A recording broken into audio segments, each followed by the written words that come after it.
Bonjour, bienvenue sur le podcast de l'Église évangélique baptiste La Bonne Nouvelle de Dijon. Nous sommes situés aux 5 rue du Lycée à Dijon. Vous pouvez trouver des informations sur notre Église sur le site internet www.la-bonne-nouvelle.org. Passez une excellente journée ou soirée. Alléluia. Bon, la première lettre de Jean touche à sa fin. On est à 1 Jean, chapitre 5, versets 13 à 15. Normalement, j'étais censé, parce qu'il n'y a personne qui m'oblige, mais j'étais censé faire 13 à 21.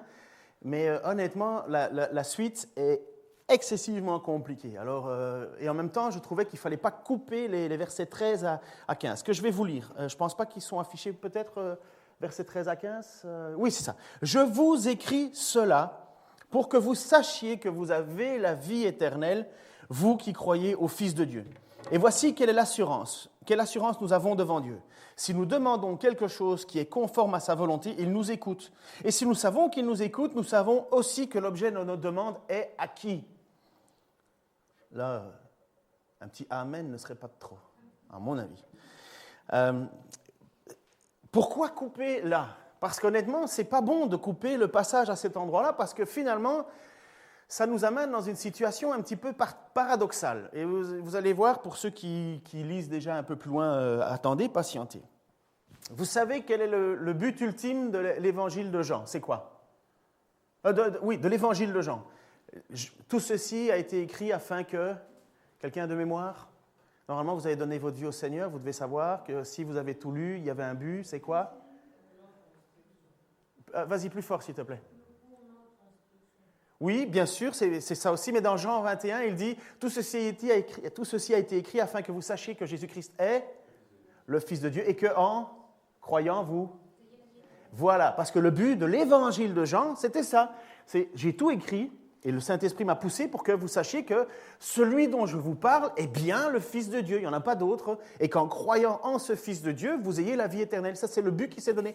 Et voilà ce qu'il fait exactement dans sa lettre maintenant. Donc, on est en 1 Jean. Pour ceux qui cherchent dans leur Bible, c'est juste avant Apocalypse. Il dit « Je vous ai écrit cela ». Et quand il dit « Je vous ai écrit cela », c'est la lettre qu'il a envoyée. C'est toute la lettre. « Je vous ai écrit cela pour que vous sachiez quoi ?» Là, vous avez un problème d'optométriste, si vous ne savez pas lire. Là. Voilà, que vous avez la vie éternelle, qui ? Vous qui croyez au Fils de Dieu. Exactement le même but. Je vous écris cela, Jean, Évangile de Jean, afin que vous sachiez que Jésus-Christ est le Fils de Dieu. Et la lettre, je vous écris cela afin que vous sachiez. Mais il y a deux objectifs. Le premier, l'évangile, tu ne connais pas Jésus, tu ne sais pas qui c'est, et finalement, on a besoin d'avoir l'évangile, évangélion, bonne nouvelle, pour savoir que Jésus est bien le Fils de Dieu et que c'est bien en lui que je dois croire. Et dans sa lettre, il écrit à une église pour les rassurer que celui en qui il croit, c'est la bonne personne. Parce que l'église est tourmentée, perdue, il y a des mélanges, il y a des tensions, il y a des faux prophètes, des gens que même l'apôtre Jean va écrire en disant des antichrists. Vous savez qu'il doit venir un antichrist, mais ils sont déjà là, ceux qui s'opposent que Jésus est venu en chair et ainsi de suite. Parce qu'il y en a certains qui disaient « Oui, Jésus est venu, mais c'était un esprit, c'était quelque chose, une vapeur. Il n'est pas mort à la croix, vraiment. » Enfin bref, tout ça, c'est des antichrists. Ils s'opposent au message qui amène normalement à la vie éternelle. Et la lettre de Jean, donc le but, c'est de vraiment nous rassurer dans le but ultime parce que l'Église, elle a un doute. Ça vous arrive peut-être, vous aussi, d'avoir des doutes. Finalement, est-ce que je suis sauvé ? D'un grand débat sur l'assurance du salut. Finalement, est-ce que j'ai la bonne carte ? C'est ça un peu l'idée. Est-ce que je crois à la bonne personne ou est-ce que j'ai fait ce qu'il fallait ? Et Jean donc écrit en disant « Mais je vous rappelle, il faut que vous sachiez que vous l'avez, la vie éternelle. Mais pas n'importe qui. Pas comme ça. Vous qui croyez dans le Fils de Dieu. » Ça, c'est la condition. Est-ce que vous vous souvenez des 3 aspects de la foi ? La foi, ce n'est pas juste la foi et puis voilà, j'ai la foi, super. Il y a 3 aspects, trois particularités que Jean n'a fait que répondre et faire tourner dans sa lettre. Vous vous souvenez les 3 points ? Obéissance à la parole de Dieu, l'amour les uns pour les autres et le 3e, la confiance, la foi. La foi, la confiance que Jésus est bien celui en qui je peux mettre ma foi, confiance dans ce qu'il dit, que s'il fait des promesses, il va les accomplir. L'obéissance, parce que voilà, il a donné ses commandements. Dire qu'on aime Dieu et qu'on fait l'inverse, ça n'a pas de sens, c'est de l'hypocrisie. Si vous allez élire, de toute façon, vous allez vous en rendre compte d'ici un an ou deux, on a élu un nouveau président, merci Seigneur, il nous en a donné un, mais on verra d'ici quelques années si entre ce qu'il a dit et ce qu'il a promis et ce qu'il va faire, il va tenir ses promesses. Mais pour un chrétien, c'est pareil. Finalement, tu dis que tu obéis à Dieu, mais tu n'obéis pas à sa parole, tu es un hypocrite. Et Jean va dire, là, ce n'est pas le salut. C'est pas le salut.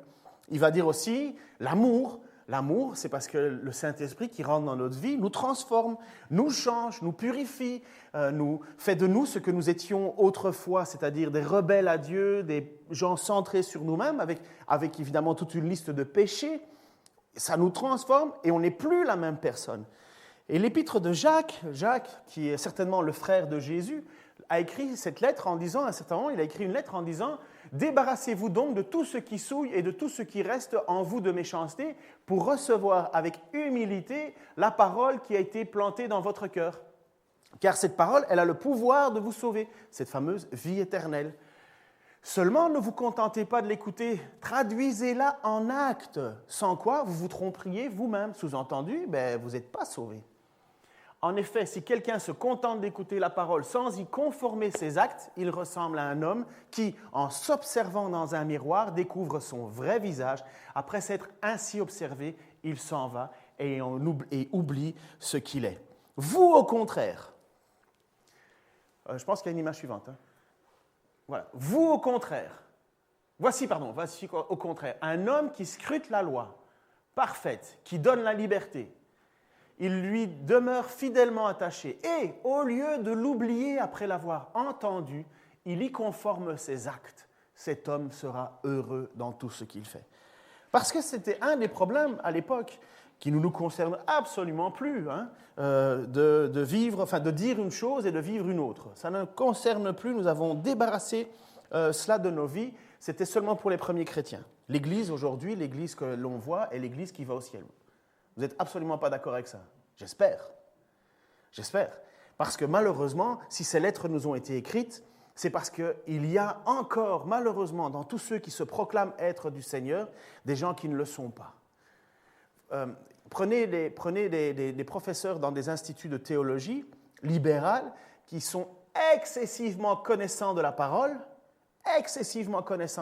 bien plus que nous tous réunis, mais ils n'y conforment pas leur vie. Ils ne l'obéissent pas. Ils n'ont pas d'amour, pour les frères et sœurs. La connaissance ne suffit pas. Aimer jusqu'à en mourir, c'est une phrase ça, aimer, c'est du Jacques Brel. Aimer jusqu'à en mourir et être prêt à donner à sa vie pour les autres, mais ne pas croire que Jésus-Christ est le Fils de Dieu, le Sauveur, le Messie et obéir à sa parole ne sert à rien.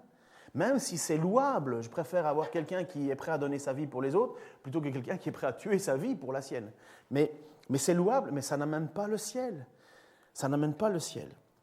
Et dire que l'on croit en Jésus et que Jésus est mon Seigneur, mon Sauveur, mais finalement qu'une fois qu'on a passé le discours devant les gens et qu'on est seul avec soi-même et que finalement on fait l'inverse, non, malheureusement non. Parce que, et je vous ai expliqué, c'est l'Esprit de Dieu qui agit en nous. Une fois qu'on l'a accepté, cet Esprit, c'est lui qui travaille en nous, c'est lui qui fait l'œuvre qui doit être faite et nous transforme à son image. Nous avons été sauvés du péché qui nous éloignait de Dieu. Ce n'est pas pour retourner dans le péché, comme dit l'apôtre Paul, comme un chien qui retourne à sa vomissure. Bon, tout ça, vous le savez. Désolé, on a bientôt fini. La première lettre de Jean, ça va devenir plus positif. Le salut dépend de quoi, en premier? Le salut dépend de quoi, à votre avis? Quelle est la première chose qu'il faut pour que tu sois sauvé? Pardon? Bien avant la foi. Pardon? Aujourd'hui, comme on n'est pas beaucoup, je me permets de vous interroger pas mal. Mais non, il faut simplement que Dieu le veuille. Point à la ligne. On est étranger aux promesses, on est mort. Pour que nous soyons sauvés, il faut que Dieu le veuille. On peut venir trapper à sa porte, pleurer pour lui, compagnie. Si Dieu n'a pas la volonté de nous sauver, on n'est pas sauvés. Nous sommes quand même sa créature, sa création. Eh bien, la volonté de Dieu, c'est de nous sauver. c'est de nous sauver. Mais il y a des choses qui nous semblent parfois pas claires. Si le désir de Dieu est de nous sauver, pourquoi nous ne le sommes pas tous ? Si le désir de Dieu est de nous sauver, pourquoi est-ce que finalement tout n'est pas réglé ? Il y a sa volonté suprême, sa volonté, son désir pour l'humanité, et puis après il y a la réponse que nous donnons à cela. Si la volonté de Dieu c'est de nous sauver, c'est qu'il travaille en nous. S'il travaille en nous, ça veut dire qu'il met son esprit en nous. Comme je vous avais déjà prêché la semaine passée, ou il y a quelques semaines, l'esprit de Dieu témoigne à mon esprit que je suis enfant de Dieu. C'est comme si Dieu nous mettait la conviction en nous de le chercher. Il nous attire à lui et notre esprit est tourné vers lui jusqu'au moment où on le découvre, où on découvre que Jésus est le Messie. Prenez la majorité des récits aujourd'hui, de récits qui sont des personnes dans les pays musulmans, enfin en tout cas où l'évangile est totalement fermé à l'évangile. À un certain moment, ils disent qu'ils ont fait un rêve, où ils ont eu une conviction, où il y a eu quelque chose qui est venu de l'extérieur à eux, ils ne s'y attendaient pas, qui est venu leur parler et leur dit « vas-y, cherche, cherche ». Et ils se mettent en quête. Ça peut prendre du temps, ça peut aller très lentement ou très vite, mais tu vois que ces gens ont quelque chose qui est venu de l'extérieur, en eux, une idée, une conviction, et ils ont cherché jusqu'au moment où ils ont trouvé quelqu'un qui leur a parlé de la parole. Vous avez déjà entendu ces histoires-là, j'imagine. Et on en entend encore beaucoup et beaucoup, beaucoup. Et donc, une fois que Dieu a commencé à travailler en nous, le but, c'est de nous transformer. Nous transformer à son image.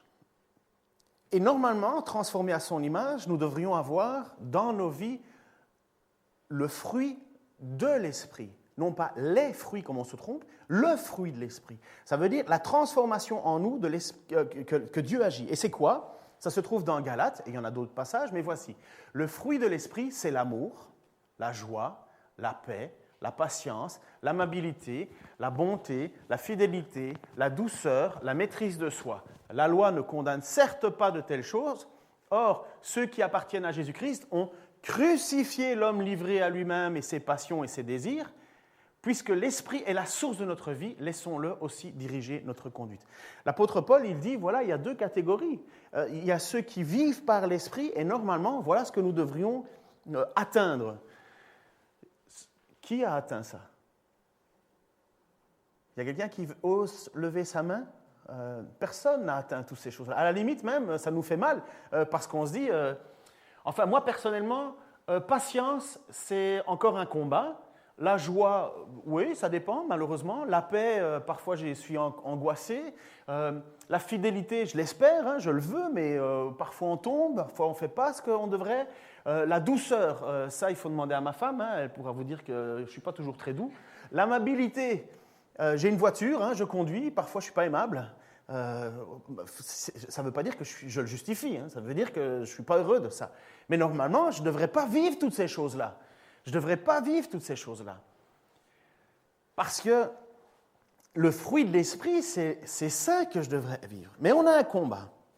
Alors nous voyons que si finalement nous avons cela, c'est le fruit de l'esprit, et si on ne l'a pas, et si maintenant on a constamment le contraire, attention, je viens de vous dire, on ne peut pas l'avoir tout le temps, malheureusement, on lutte, mais c'est notre désir, on sait à quoi nous devrons conformer notre vie.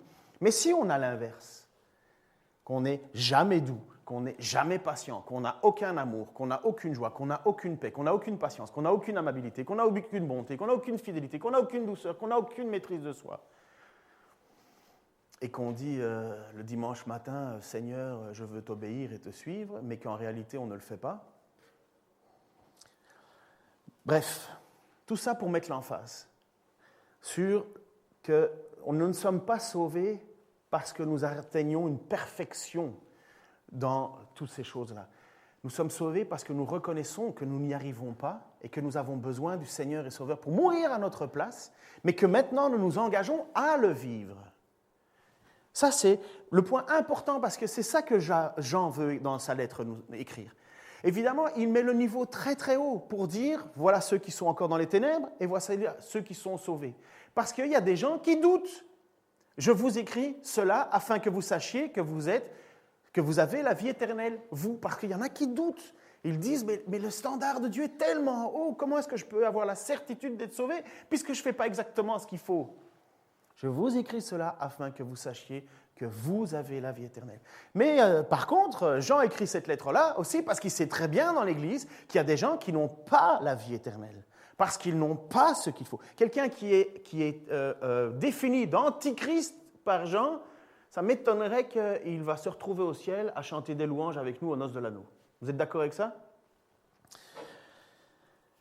Vivre continuellement dans le péché, ce n'est pas la même chose que de pécher occasionnellement. Même occasionnellement, régulièrement, malheureusement, ce n'est pas la même chose que de vivre continuellement et finalement où il n'y a pas de transition entre une vie avant Christ et une vie après Christ. Les enfants de Dieu ont cette vie éternelle, elle l'est acquise. Pourquoi? Parce que nous croyons que Jésus-Christ est le Fils de Dieu. Et après ça, il y a une assurance. Les enfants qui ont cette vie éternelle, ils ont une assurance. On peut s'adresser à Dieu avec assurance. Regardez le passage suivant. Donc on est bien, je vous écris ceci afin que vous croyiez que vous avez la vie éternelle, vous qui croyez. Et voici quelle assurance nous avons, puisque nous avons la vie éternelle. Nous avons quelle assurance? L'assurance, nous avons devant Dieu, si nous demandons quelque chose à Dieu qui est conforme à sa volonté, il nous écoute. Et si nous savons qu'il nous écoute, nous avons aussi que l'objet de nos demandes nous est acquis. Qui aime un passage comme ça? Attends, je pense que je n'ai pas dit ça. Qui aime un passage comme ça? Qui aime savoir que finalement, nous demandons à Dieu, il nous écoute, et si nous savons qu'il nous écoute, il nous donne ce que nous avons demandé. Mais tout le monde veut ça. C'est pour ça qu'on élève des temples à des idoles. Parce qu'on veut qu'en faisant une offrande à une idole, il nous donne ce que l'on veut. On veut que si on amène, et si notre Dieu est si puissant, on veut aller à Dieu et on veut qu'il nous donne ce que l'on demande. Oui, mais le problème, c'est qu'il y a il y a deux petits mots qui sont là, et qui malheureusement ont tendance à être oubliés. Selon sa volonté. Qui a plus de 5 ans de vie chrétienne? Donc on va aller plus de 5 ans de vie chrétienne. Qui a fait son baptême plus de 5 ans? Plus de 10 ans? Plus de 15 ans? Plus de 20 ans? Plus de 30 ans? Moi, plus de 40 ans? C'est bon, vous allez l'arrêter à... Plus de 150 ans? Au moins, je suis sûr que c'est fini. Voilà. Bon, d'expérience. Est-ce que tout ce que vous avez prié s'est réalisé? Mais non. D'expérience, on le sait, tout ce qu'on demande à Dieu ne se réalise pas. Eh bien, en lisant ce passage, on va se dire, mais alors, puisque je sais que je suis fils de Dieu, puisque je suis né de nouveau, puisque je crois que Jésus-Christ est le Fils de Dieu, puisque j'ai la vie éternelle, donc j'ai une assurance, donc tout ce que je demande, je vais le recevoir, parce que je l'ai demandé, et c'est la preuve que je le reçois, ça veut dire que c'est la preuve que je suis sauvé. Pourtant, de l'autre côté, dans la case liste de prières, réponse à la prière, il y a tout un ensemble, on dit, mais ça n'a pas été répondu. On fait quoi avec ça? Eh bien là, moi je pense que c'est là où aujourd'hui, malheureusement, l'Église, elle se perd. Je vais le répéter parce que je sais qu'on nous écoute en plus sur Internet. Moi je crois que là, aujourd'hui, l'Église se perd. Elle se perd, mais royalement. En fait, on a fait de Dieu une idole. Pourquoi? Parce qu'on a enlevé le nom selon sa volonté. On a enlevé conforme à sa volonté. En lisant ce passage, on se dit finalement que tout nous est acquis. Tout nous est acquis. Il suffit juste de demander. Tout nous est acquis. Ouais, le problème, c'est que ce n'est pas Dieu qui est soumis à notre volonté. C'est nous qui sommes soumis à la sienne. Et ça, c'est important. C'est nous qui sommes soumis à la volonté de Dieu. Une idole, c'est quelqu'un qui est soumis à ma volonté, à mon offrande, à ma religiosité, à ma manière de faire. Je m'attire les faveurs d'un Dieu pour recevoir cette bénédiction d'un Dieu. Oui, mais Dieu créateur de l'univers, est-ce qu'il est soumis à Ken Taylor? Je parlais là tantôt avec... ensuite, j'ai oublié ton prénom, j'oublie tous les noms. Je vieillis, c'est terrible. Bref, je parlais avec lui et je dis, moi je suis content, moi je prie pour qu'il y ait du soleil. Et il dit, ouais, mais tu ne te rends pas compte, c'est la sécheresse dans les champs. Donc l'agriculteur, lui, il prie pour qu'il pleuve. Et moi, je prie qu'il fasse du soleil. Pourquoi? Parce que je veux faire des barbecues, je veux faire du vélo, je veux me promener et écouter les oiseaux. Je n'ai pas envie de faire du vélo, du barbecue ou de promener voir les oiseaux quand il pleut.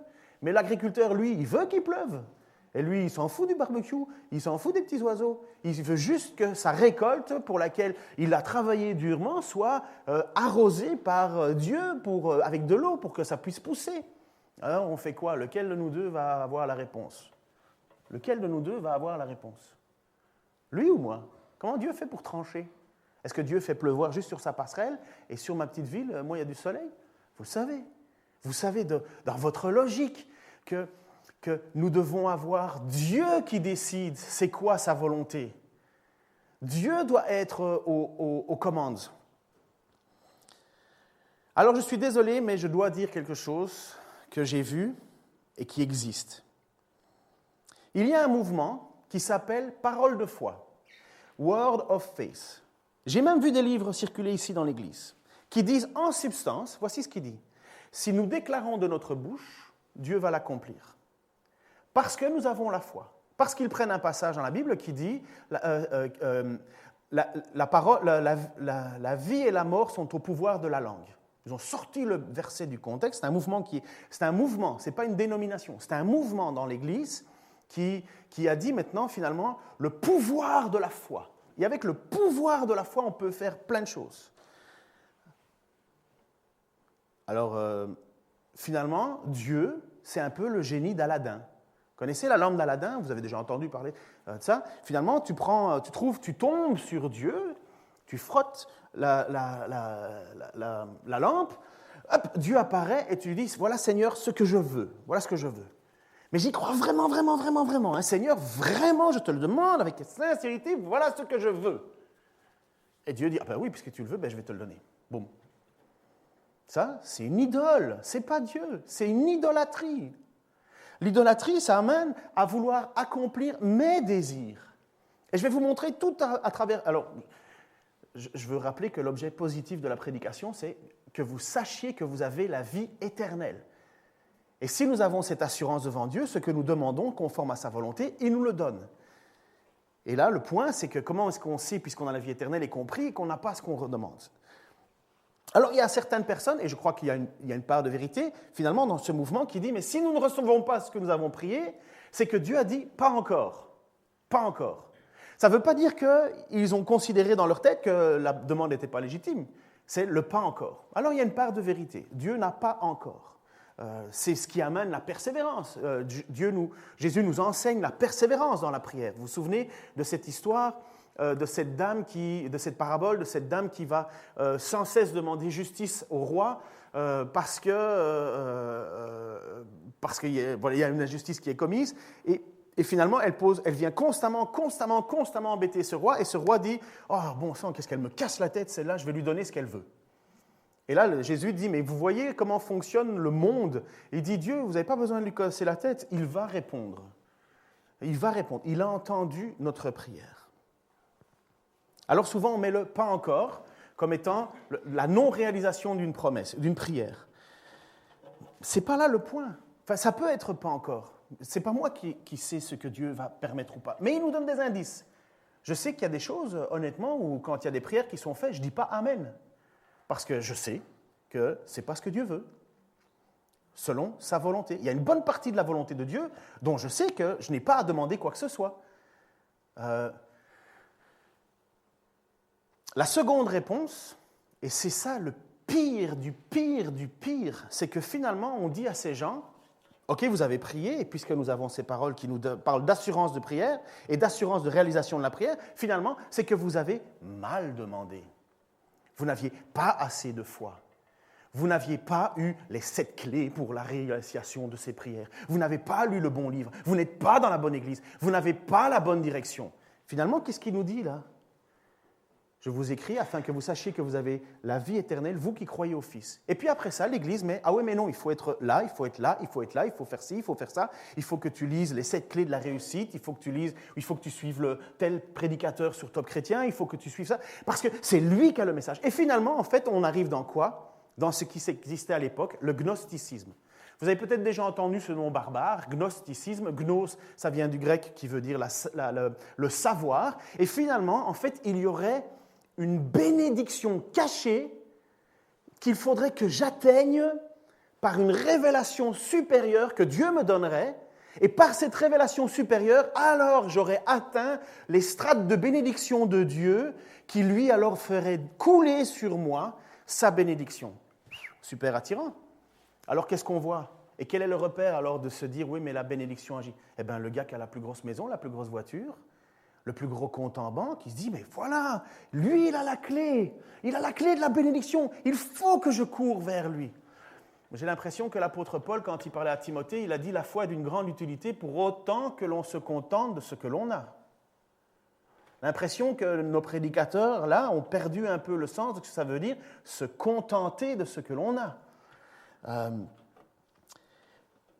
Vous êtes d'accord avec moi jusqu'à présent? Ça va, vous me suivez? Oui, mais le problème, c'est que ça ne répond pas à notre question. Il est quand même dit qu'on a le droit de poser et de prier. On a quand même le droit de le faire. Oui, on a le droit. Mais c'est selon sa volonté. Dans l'Écriture, au complet, vous allez avoir des passages où il y avait des gens qui ont prié et ça ne s'est pas réalisé. Vous êtes d'accord avec moi jusque-là? Même Jésus. Jésus a prié et ça ne s'est pas réalisé. Oh là là là là, qu'est-ce que c'est que cette hérésie? Quand Jésus était dans le jardin de Gethsémani, qu'est-ce qu'il a dit? Regardez ce passage. Puis il se retira. Donc, il est avec quelques apôtres, il est là, il est dans le jardin de Gethsémani, le jardin des Oliviers, et il va et il prie intensément. Et le premier point de sa prière, c'est « Oh Père, si tu le veux, écarte de moi cette coupe ». Jésus sait vers quoi il s'en va. Il le sait depuis, il est descendu sur terre pour ça. Il sait qu'il s'en va pour mourir. Et la première impulsion, c'est de dire « Oh non, non ». Mais regardez, Jésus est parfait, hein, donc... Toutefois, que ta volonté soit faite et non la mienne. Donc il y a vraiment une tension là entre la volonté de Dieu et la volonté de Jésus. On s'entend que la volonté de Dieu et la volonté de Jésus sont égales, mais il fallait bien que nous voyions aussi l'humanité de Dieu. Il a été tenté en tout point comme nous, parce qu'il a été semblable à nous. Et donc Jésus est là, dans ce jardin de Gethsémani, en train de suer des gouttes de sang, parce qu'il sait vers quoi il s'en va, et il dit, non pas ta volonté, non pas ma volonté, mais la tienne. Donc on voit qu'il y a... Imaginez-vous que Dieu répond à la question, que Dieu réponde à la volonté de Jésus en disant, ok, tu ne veux pas y aller, parfait, n'y va pas. Ben alors on n'est pas sauvé. Il se soumet à la volonté de Dieu. Un ange venu du ciel lui apparut et le fortifia. L'angoisse le saisit, sa prière se fit de plus en plus pesante. Sa sueur devint comme des gouttes de sang qui tombaient à terre. Après avoir ainsi prié, il se releva et s'approcha de ses disciples. Ce n'est pas sa prière qui s'est réalisée et qui va se réaliser. Mais en même temps, nous voyons que Dieu lui a accordé quand même la présence d'anges pour le fortifier. Il a dit, ok, ça, c'est ce que toi tu veux, mais ce n'est pas ce que moi je veux. Mais je vais quand même te fortifier. Je vais quand même te fortifier pour que tu accomplisses ma volonté. Jean chapitre 6, versets 37 à 40 dit ceci. Donc c'est toujours Jésus. Tu peux mettre l'image suivante, s'il te plaît, Manu? Ah, je ne l'ai pas intégré. Alors, tous ceux que le Père, Jean chapitre 6, versets 37 à 40, tous ceux que le Père me donne viendront à moi. Et je ne repousserai pas celui qui vient à moi. Car si je suis descendu du ciel, ce n'est pas pour faire ce qui me plaît, mais pour accomplir la volonté de celui qui m'a envoyé. Or, celui qui m'a envoyé veut que je ne perde aucun de ceux qu'il m'a donnés, mais que je les ressuscite au dernier jour. Voilà l'objectif. Oui, telle est la volonté de mon Père, que tous ceux qui tournent les regards vers le Fils et qui croient en lui possèdent la vie éternelle, et moi, je les ressusciterai le dernier jour. Amen. Mais l'objectif de Jésus, c'est quoi? Que tous ceux qui se tournent vers lui, il les ressuscite. Tous ceux qui se tournent vers lui, il les ressuscite. Ça, c'est l'objectif. Ça, c'est la mission de Jésus. Il n'y en a pas d'autre. Je suis descendu du ciel, ce n'est pas pour faire ce qui me plaît, mais pour accomplir la volonté de celui qui m'a envoyé. Ensuite, l'apôtre Paul.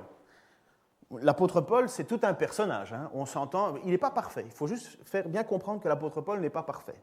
Jésus-Christ est parfait. L'apôtre Paul tend à la perfection, travaille, maîtrise durement son corps, mais il n'est pas parfait. Parfois, il peut se tromper. Mais dans l'écriture qu'il nous a donnée, l'écriture qu'il nous a transmise, il ne se trompe pas, puisque c'est l'Esprit de Dieu qui parle à travers lui. Mais vous saviez qu'il y a des moments où l'apôtre Paul dit « moi aussi, je pense », enfin, il donne un commandement en disant « moi aussi, j'ai l'Esprit du Seigneur en moi », et je crois qu'il est bon sur la question du mariage. Il donne son avis. Mais l'apôtre Paul, quand il enseigne, et tout ce qu'on a reçu de lui, c'est inspiré par le Saint-Esprit. C'est vraiment la parole de Dieu.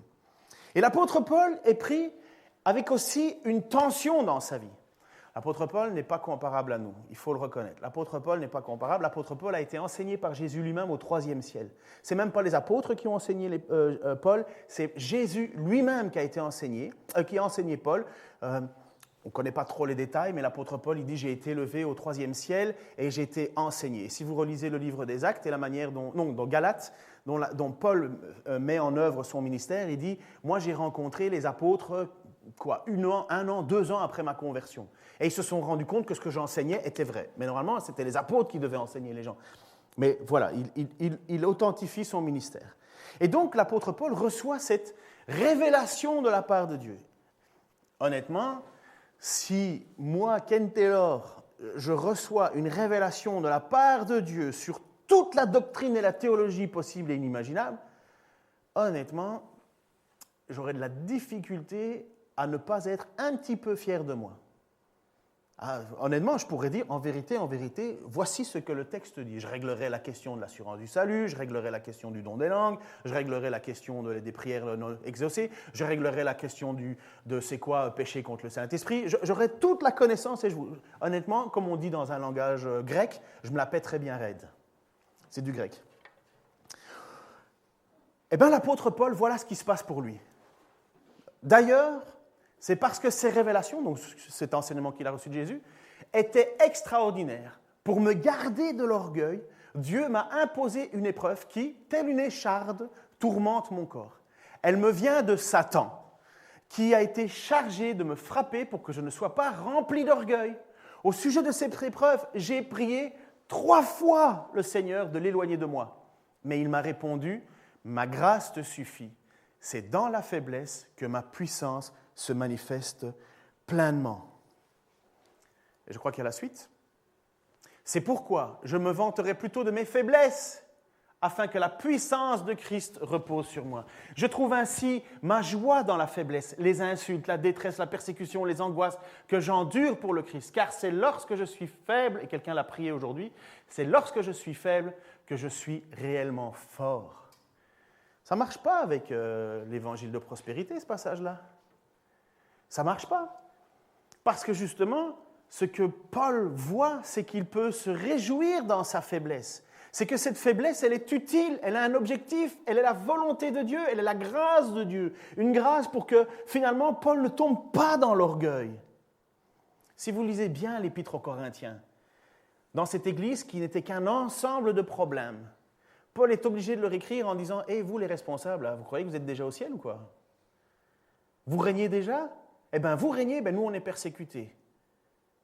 Nous, on est écrasés. Nous, les apôtres qui avons reçu de Dieu la mission, nous, on est des rejetons, on est des rejetés, on est des raclures. Mais vous, responsables de l'église de Corinthe, qui avez tous les dons, vous êtes déjà au ciel, vous régnez déjà. » Et c'est très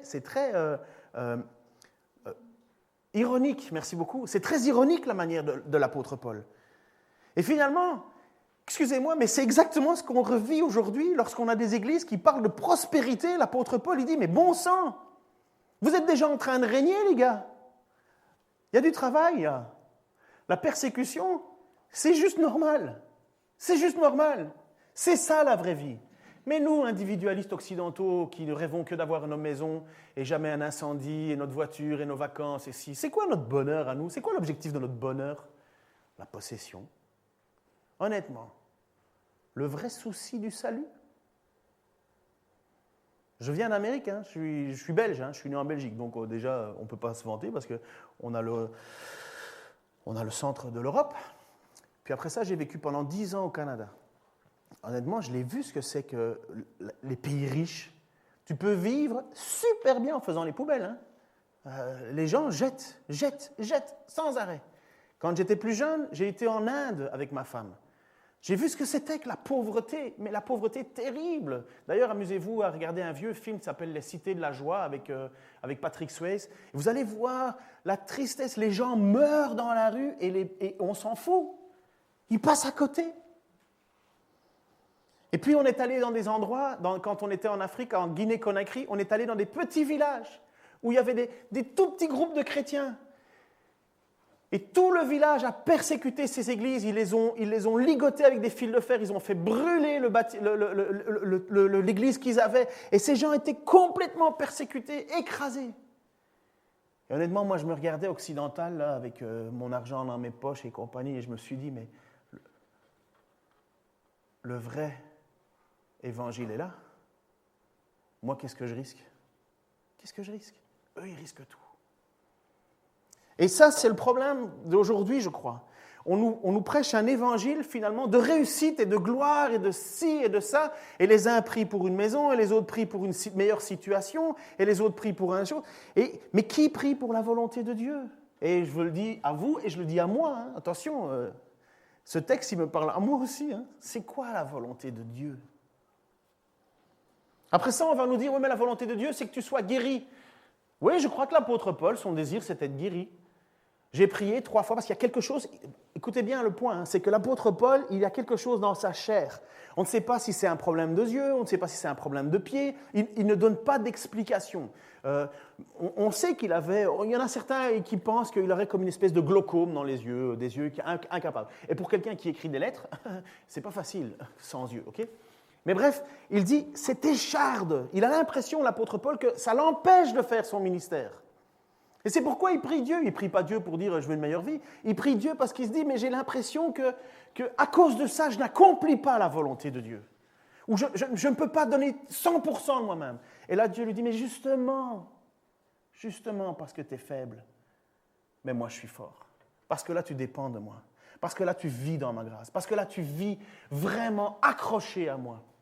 Parce que sinon, tu serais orgueilleux, Paul. Sinon, tu te la jouerais. Tu voudrais attirer à toi toute la gloire. Et Dieu ne partage jamais sa gloire. Et l'apôtre Paul, donc, reste malade. Reste malade. Timothée, l'enfant dans la foi de Paul, a des problèmes d'estomac.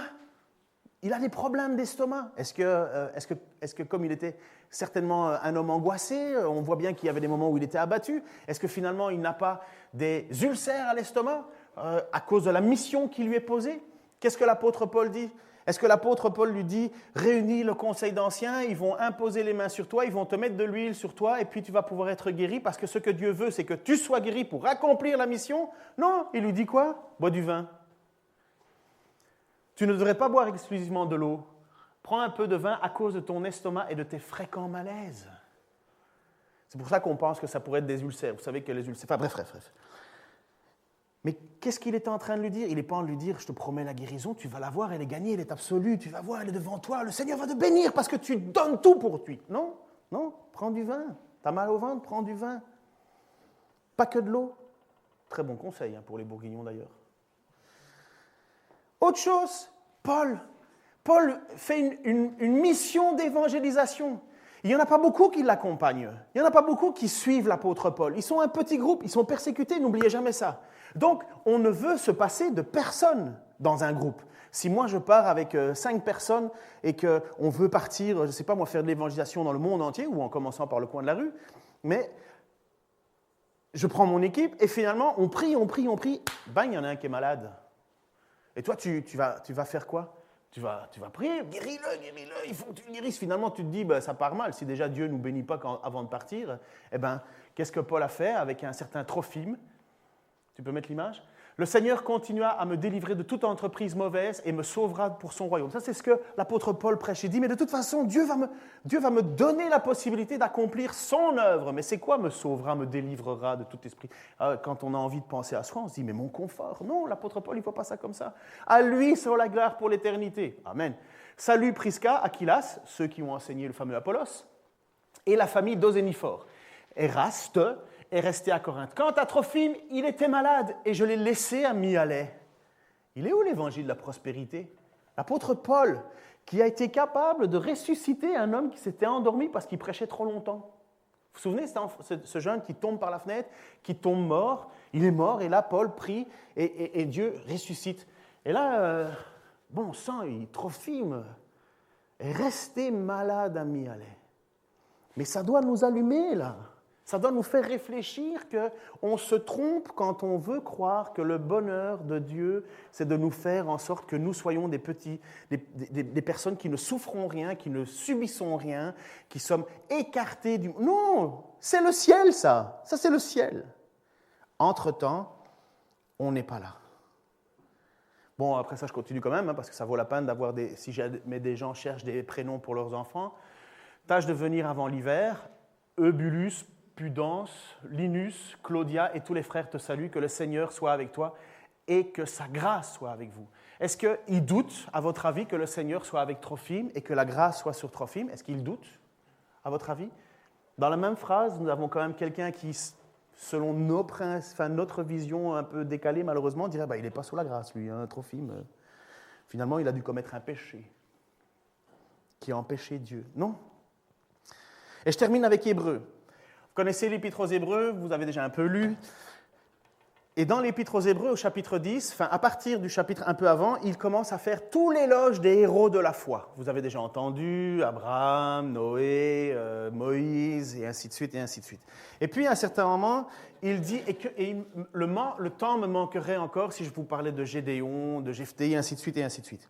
Et donc, il arrive... Et il dit, voilà, il y a des femmes qui ont vu leur mari ressusciter, il y a des royaumes qui ont été vaincus, et ainsi de suite. La gloire, la gloire, la gloire, la gloire. Wow, la réussite, la réussite, la réussite. Et puis après ça, il continue en disant, l'Épître aux Hébreux, chapitre 10, verset 35, « D'autres, en revanche, ont été torturés. Ils ont refusé d'être délivrés afin d'obtenir ce qui est meilleur. » C'est quoi là, ce qui est meilleur? La résurrection, ça veut dire la vie éternelle. D'autres encore ont enduré des moqueries, le fouet, ainsi que les chaînes et la prison. Certains ont été tués à coups de pierre et d'autres ont été torturés, sciés en deux, mis à mort par l'épée. D'autres ont mené une vie errante, vêtue de peaux de mouton ou de chèvre, dénués de tout, persécutés et maltraités. Eux dont le monde n'était pas digne, ils ont erré dans le désert et sur les montagnes, vivant dans les cavernes et les antres de la terre. Dieu considéraient que leur foi n'était pas bonne et c'est pourquoi il les a laissés mourir dans les mains des méchants. Est-ce que c'est ça qui était dit? Ou bien est-ce que Dieu dit, finalement, ils n'avaient pas lu le livre sur les 7 clés de la réussite par la prière? Ou ils n'ont pas écouté les prédications de Benny Hinn? Ou ils n'ont pas été sur le Top Chrétien et écouté Joyce Meyer et tous les secrets de la réussite de Dieu pour nous? Non, Dieu les a abandonnés parce qu'ils n'avaient pas découvert le mystère de la foi. Non, ce que Dieu dit, Dieu a approuvé ces gens-là. À cause de quoi? De leur foi. Leur foi ne les a pas empêchés de vivre ces choses-là. Leur foi les a fait traverser ces choses-là jusqu'à la mort. Et pourtant, aucun d'eux n'a reçu ce qui a été promis. C'était quoi la promesse? La bonne santé? La réussite? La gloire? Non. Ce que Dieu avait prévu, quelque chose de meilleur pour tous, qui mettent leur foi en lui. Il ne devait donc pas parvenir à nous sans la perfection. Et la perfection, c'est quoi? On l'a lu un petit peu plus haut, la résurrection. Ça, c'est l'objectif absolu, final, décisif de Dieu pour ta vie. Tu peux vivre avec des moments de doute, tu peux vivre avec des craintes, parce que finalement, tu as l'impression que tu pries, mais que ta prière, elle rebondit au plafond, elle revient sur toi. Tu vas douter, tu vas commencer à chercher en disant, mais finalement, pourquoi Dieu ne me bénit pas? Et puis, tu vas être alors en disant, mais alors, mais je ne suis peut-être pas sauvé. Et c'est pour ça que l'apôtre Jean écrit, il écrit ça clairement en disant, je vous écris afin que vous sachiez que vous avez la vie éternelle, vous qui croyez au Fils de Dieu. J'ai dit croire, c'est quand même foi, obéissance et amour. Hein. Vous l'avez. Mais alors, oui, mais on fait quoi avec ces prières? Puisqu'il dit, l'assurance que je prie, c'est que je vais quand même recevoir ce que je vais prier. Et c'est là où ça vaudra la peine de venir la semaine prochaine. Je ne sais pas ce que vous avez prévu. Si vous pouvez venir vers 10h moins 5, ça me rassurerait parce que je suis toujours un peu stressé à 10h05 quand on est la moitié. Mais voilà, ça c'est une façon de m'aider. Voici le texte. Et c'est un texte difficile dont je vous demanderai de prier pour que je puisse l'enseigner comme il faut. Donc on reprend... Non, reviens en arrière s'il te plaît, Manu. Voilà. Je vous écris cela pour que vous sachiez que vous avez la vie éternelle, vous qui croyez au Fils de Dieu. Et voici quelle assurance nous avons devant Dieu. Si nous demandons quelque chose qui est conforme à sa volonté, il nous écoute. Et si nous savons qu'il nous écoute, nous savons ainsi que l'objet de nos demandes est acquis. Donc, je ne vais pas reprêcher là-dessus. Et voici la suite, parce qu'un texte sans contexte devient un prétexte. Une lettre qui est écrite, c'est pas comme si ce passage venait au milieu, ça ne veut rien dire, ça veut tout dire, et finalement on dit n'importe... Non, ce texte, il fait partie d'une lettre. Si quelqu'un voit son frère commettre un péché qui ne mène pas à la mort, qu'il prie pour ce frère et Dieu lui donnera la vie. C'est lié à ce qu'on vient de dire avant. Hein? Nous savons qu'il nous écoute. Il s'agit de ceux qui commettent des péchés qui ne mènent pas à la mort. Ouh là là, ça devient compliqué ça. Mais il existe un péché qui mène à la mort. Ce n'est pas au sujet de ce péché-là que je vous demande de prier. Sous-entendu, il dit, prie pas pour ça. Nous, on croit et on est parti en disant, on peut prier pour tout, on peut prier pour tout, on peut prier pour tout. L'apôtre Jean nous écrit en disant, non, il y a des sujets où il ne faut pas prier. Mais, alors, pardon, hein, vous êtes un petit peu, j'imagine, comme moi je l'étais en lisant et en étudiant ça, vous êtes un petit peu perturbé dans votre doctrine. C'est très bien. Le but de la parole de Dieu, c'est de nous enseigner, pas de nous conforter dans ce que nous avons fabriqué. Nous enseigner. La parole, elle est utile pour reprendre, exhorter, Donc, il existe un péché qui mène à la mort. Ce n'est pas pour sujet de ce péché-là que je vous demande de prier. Toute désobéissance à la loi est un péché, certes, mais tous les péchés ne mènent pas à la mort. Suivant. Nous savons que celui qui est né de Dieu ne commet pas le péché qui mène à la mort. On parle bien d'un péché, là, un seul. Car le Fils de Dieu le protège. Donc, il y en a certains qui vont se dire, mais est-ce que j'ai commis ce péché? Mais non, le Fils de Dieu vous protège. Déjà, si vous vous inquiétez, c'est que le Saint-Esprit travaille en vous. Aussi, le diable ne peut-il rien contre lui.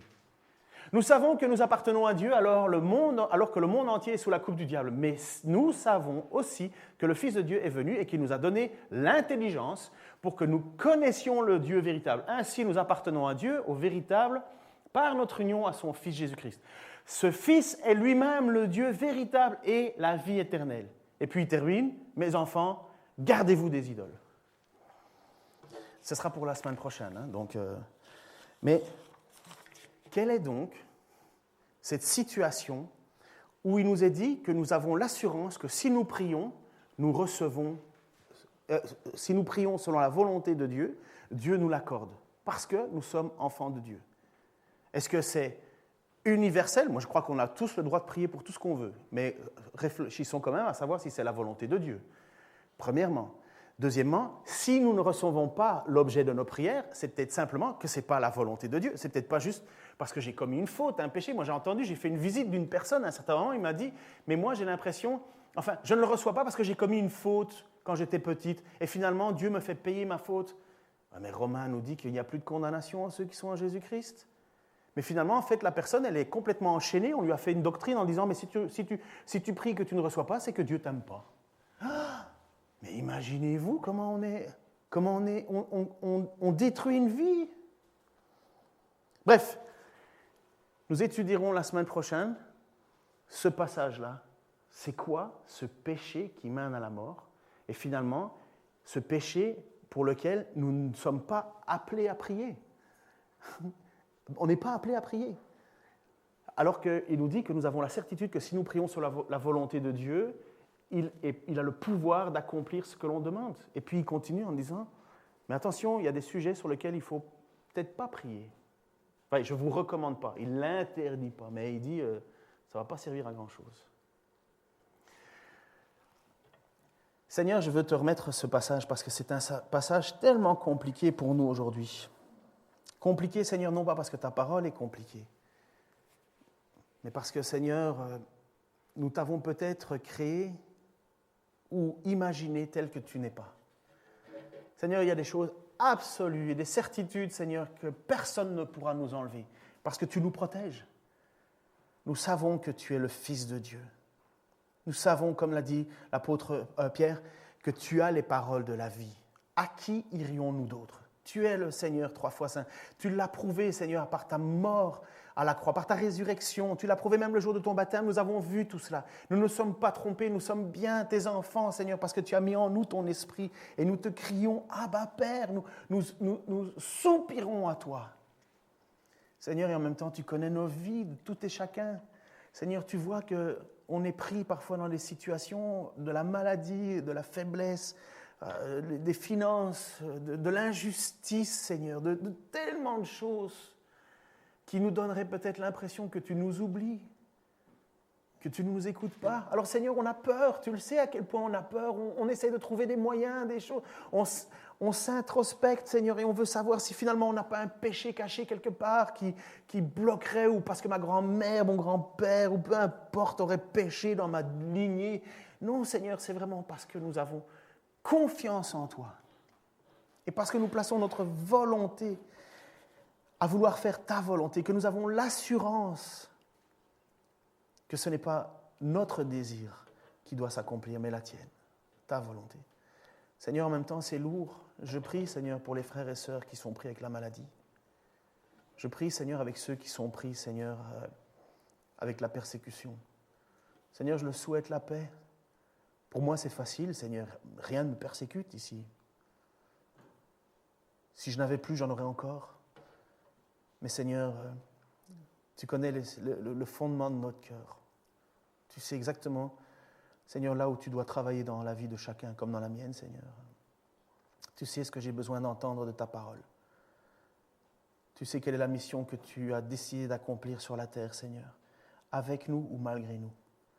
Seigneur, je te prie que nous soyons tous ici dans cette église et tous ceux qui entendront ce message par Internet ou autrement, Seigneur, puissent plier le genou devant toi et puissent arriver à cette vérité en disant, Seigneur, dis-moi ce que tu veux vraiment toi. Comme Jésus l'a dit, non pas ma volonté, mais ta volonté. Seigneur, je te prie non pas pour la guerre, mais pour la paix. Je te prie, Seigneur, non pas pour la maladie, Seigneur, mais pour la guérison. Je te prie, Seigneur, non pas pour la pauvreté, Seigneur, mais pour la suffisance. Je te prie, Seigneur, surtout, que ce soit dans la pauvreté ou dans la disette, nous puissions continuer de dire « Je loue le Seigneur ». Dans le nom de Jésus-Christ. Amen.